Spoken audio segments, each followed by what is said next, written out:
पुण्याच्या गोंगाटापासून काही अंतरावर वसलेलं एक जंगल म्हणजे सासवडचं मारण, जिथे सूर्योदयाच्या पहिल्या किरणासोबत जीवसृष्टी जागी होते आणि रात्रीच्या काळोखात एक निसर्गाचं एक वेगळंच रूप पाहायला मिळते.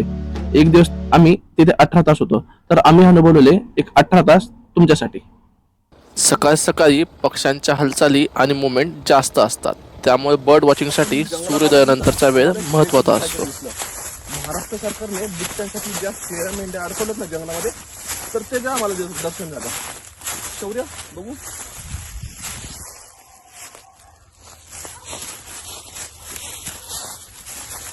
तर ह्या शेळ्या मेंढ्या बिबट्यांसाठी अडकवल्यात, त्यांना खाद्य म्हणून. हे सर्व झाल्यानंतर आम्ही पुढे निघालो.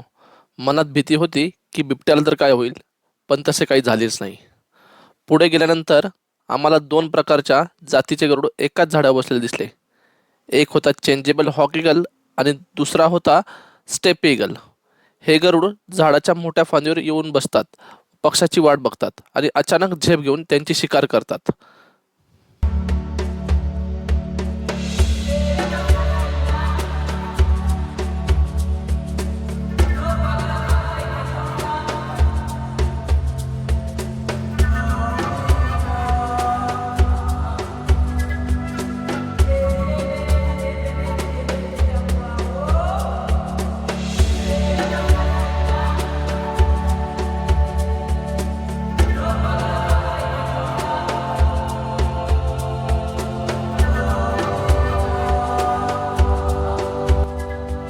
सकाळचे 8 वाजले होते. सूर्याची पिवळी किरणे गवतावर चमकत होती, त्यामुळे सर्वदूर पिवळसर रंग पसरला आहे असा भास होत होता. त्यानंतर आम्हाला एक शॉर्ट टोड स्नेक ईगलचे दर्शन झाले. हा गरुड एक स्थानिय पक्षी आहे. जंगलामध्ये फिरत असताना जो पक्षी निरीक्षणाचा आनंद येतो त्याची मज्जा काही औरच असते. सकाळचे 10 वाजले होते, परंतु आता ढगाळ वातावरण झाले होते. या मारणावरती विविध रंगाचे पक्षी सुद्धा वास्तव्य करतात, हे मला पर्पल सनबर्डकडे बघितल्यानंतर कळाले.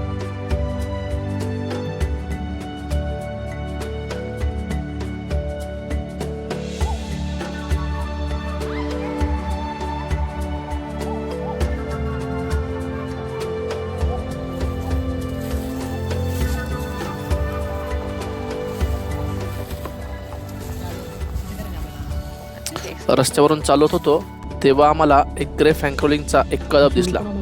ग्रे फ्रँकोलिन म्हणजे तित्तर. तित्तर प्रामुख्याने दाणे, बिया, वाळवी, शेणकिडे वेचून खातात. त्यानंतर आम्हाला गावठी सशांची घरटी दिसली. हे एक प्रकारच्या जमिनीमध्ये बिळे करून राहतात. एका घराला कमीत कमी 4 एंट्री असतात. त्याचा वापर संकटकाळी दुसऱ्या मार्गाने बाहेर पडण्यासाठी होतो.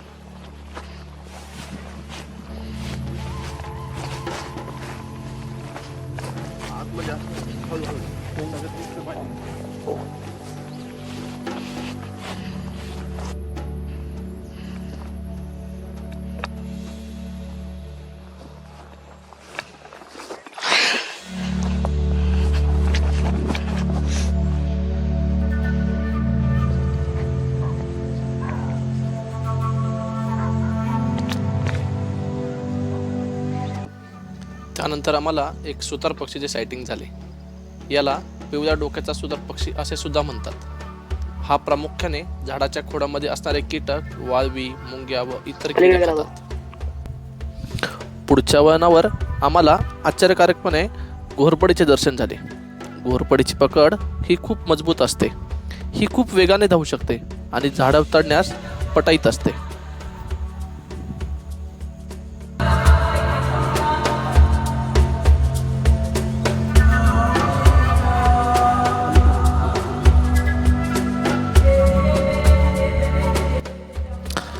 आज वातावरण सारखे बदलत होते. ऊन सावलीचा खेळ चालूच होता, परंतु या वातावरणात सुद्धा आम्हाला पक्षी निरीक्षण खूप चांगल्या पद्धतीने झाले होते.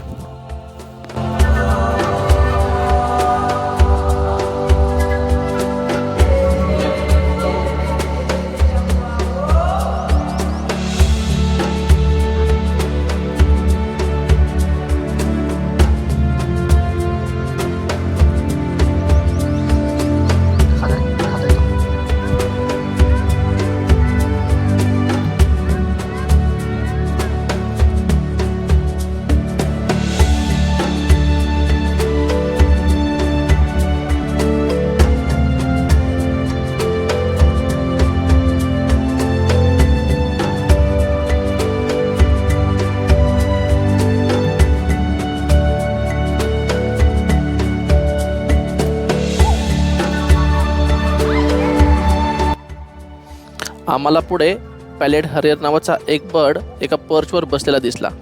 हा एक मायग्रेटरी बर्ड आहे. हे पक्षी प्रामुख्याने युरोपमध्ये प्रजनन करतात. नंतर हिवाळ्यामध्ये भारत, श्रीलंका व इतर आशियाई देशांमध्ये वास्तव्यास येतात. हे प्रामुख्याने मोकळ्या मारणावरती आढळतात आणि उंदीर, सरपटणारे प्राणी व लहान पक्ष्याची शिकार करतात. ही प्रजात अलीकडच्या काळामध्ये धोक्यात आली असून नष्ट होण्याच्या मार्गावरती आहे.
टेकडीच्या एका डाव्या बाजूला 100 मीटरच्या अंतरमध्ये एक 3 स्टेप ईगल आम्हाला दिसले.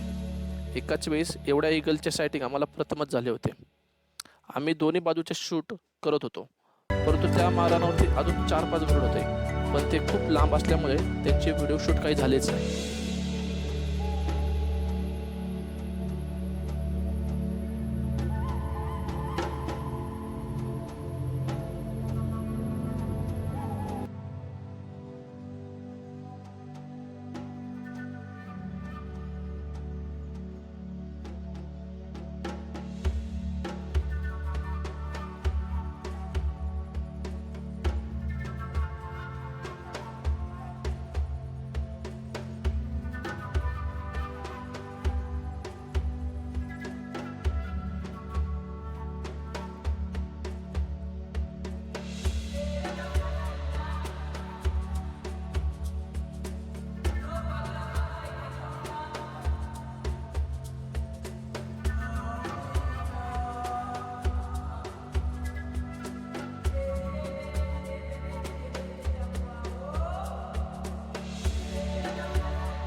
पुढे गेल्यावर आम्हाला टेकडीच्या एका टोकावर स्टेप ईगलच्या जोडीचे दर्शन झाले.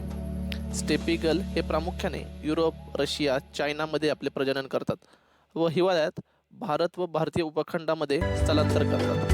हे गरुड प्रामुख्याने लहान प्राणी, कीटक, उंदीर, सरपटणारे प्राणी व लहान पक्ष्यांची शिकार करतात व आपली गुजराण करतात.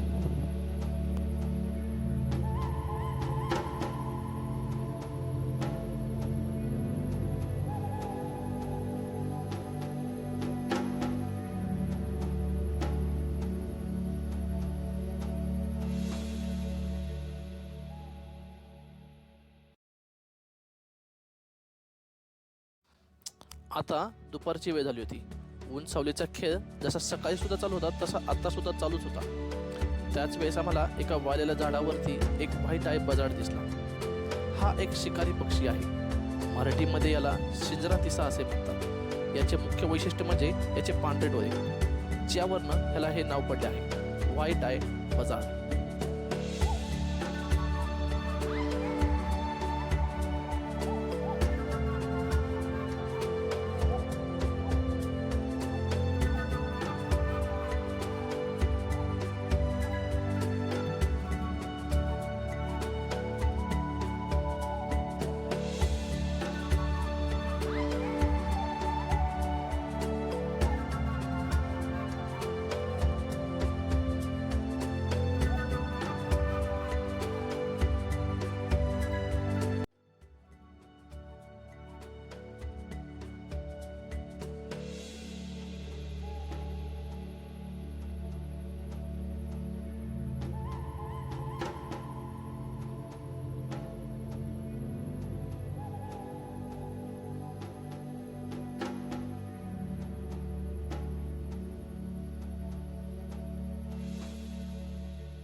संध्याकाळची वेळ झाली होती. आता निशाचर प्राणी आणि पक्ष्यांची बाहेर पडण्याची वेळ झाली होती. त्याच वेळेस आम्हाला एका शिक्रा पक्षाचे दर्शन झाले. शिक्रा पक्षी नावाप्रमाणेच शिकारी पक्षी आहे. तो प्रामुख्याने लहान पक्षी, कीटक, उंदीर व पाल यांची शिकार करतो.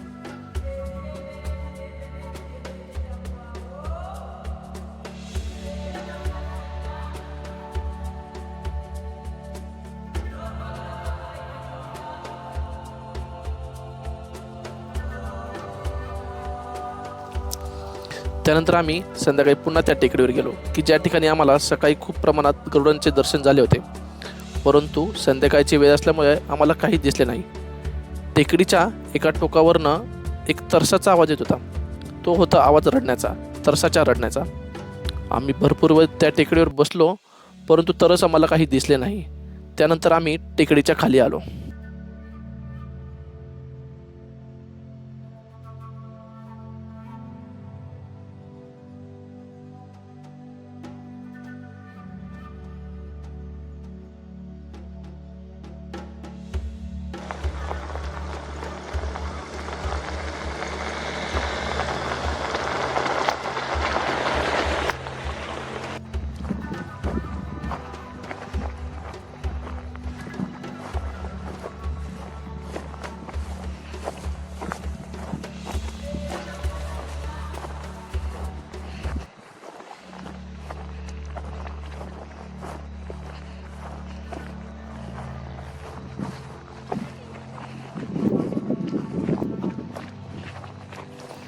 खूप वेळ जंगलात फिरल्यानंतर आम्हाला एका कोल्ह्याच्या जोडीचे सायटिंग झाले.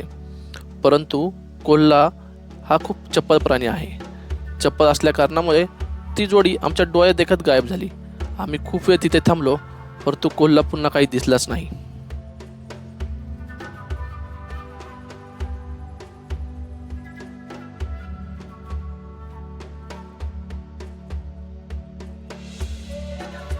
आतापर्यंतच्या सायटिंगमध्ये इंडियन स्ट्रायफायना व इंडियन उल्फ आम्हाला काही दिसलेच नव्हते. मानवी वस्तीपासून दूर असल्यामुळे मला थोडी भीती वाटत होती, परंतु हे 2 K9 प्राणी आम्हाला दिसले नाही, म्हणून आम्ही अजून थोडंफार काही सायटिंग होतंय का हे बघत होतो.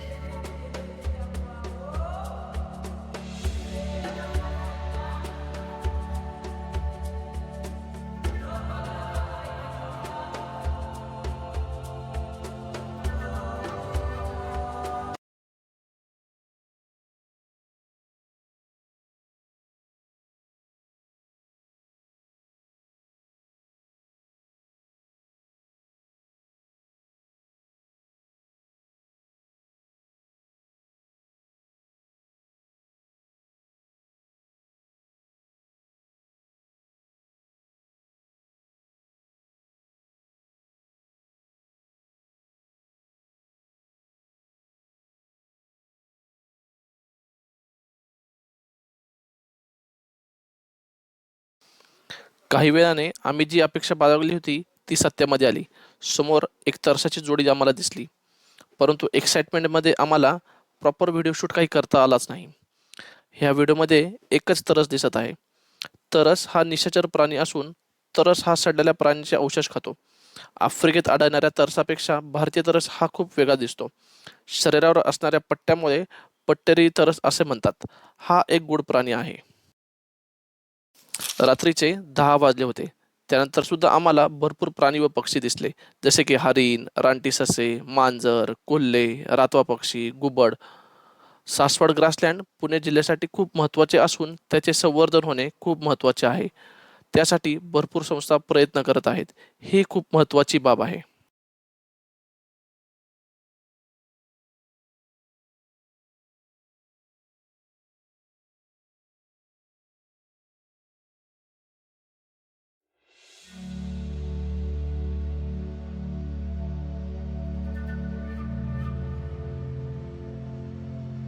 त्यानंतर आम्हाला एका इंडियन हेअरचे सायटिंग झाले. इंडियन हेअर हा एक नॉर्मल सशापेक्षा वेगळा प्राणी आहे. इंडियन हेअरचे कान हे खूप मोठे असतात. हे प्राणी प्रामुख्याने गवता प्रदेश, शेत जमीन व खडकाळ भागात राहतात.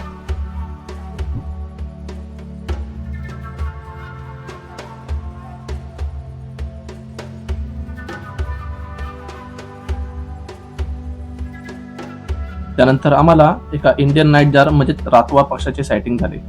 जंगलामध्ये रात्री एक कर्णकर्कश आवाज येतो असा. तो हा इंडियन नाईट जारचा असतो. हा एक निशाचर पक्षी आहे. हा पक्षी अत्यंत हुशारीने स्वतःला आसपासच्या वातावरणाशी जुळून घेतो. त्यामुळे दिवसा ह्याला शोधणे खूप कठीण असते.